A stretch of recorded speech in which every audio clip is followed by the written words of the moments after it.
নমস্কার। আগামীকাল মানে 23শে অক্টোবর ভাতৃদ্বিতীয়া এবং প্রতি বছরের মতো এবারও আমরা আমাদের এমএলএ অফিস মানে আসানসোল এলআইসি অফিসের পাশে ইভলিং লজ বাংলো নাম্বার 3 যেখানে পুলিশ কমিশনারের অফিস আছে সেইখানে আমরা ভাইফোঁটা পালন করব। তাই আসানসোল দক্ষিণের সমস্ত ভারতীয় জনতা পার্টির কার্যকর্তাবৃন্দ, ভাইরা, বোনেরা, দাদারা, দিদিরা সবাই আসবেন। সকাল 10:30 থেকে আমরা শুরু করব দুপুর 2টো অবধি।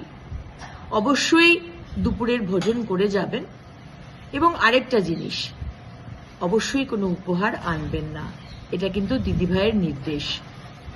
আমার মণ্ডল প্রেসিডেন্ট, মণ্ডল কমিটি, মোর্চার প্রেসিডেন্ট, মোর্চার কমিটি, শক্তি কেন্দ্র প্রমুখ, বুথ প্রেসিডেন্ট, বুথ কমিটি বা যারা যারা ভারতীয় জনতা পার্টির কার্যকর্তা কিন্তু কোনো দায়িত্বে নেই তারাও কিন্তু আসবেন। আপনারা তো আমার ভাই, আপনারা তো আমার দাদা, আপনাদেরকে আমি ফোঁটা দেব, আমার বোনেরা, আমার দিদিরাও ফোঁটা দেবে। দেখা হচ্ছে তাহলে কালকে ঠিক 10:30, 23 তারিখ 23শে অক্টোবর। আমরা সবাই মিলে হই হই করতে করতে ভাইফোঁটা পালন করব। ভালো থাকবেন। নমস্কার।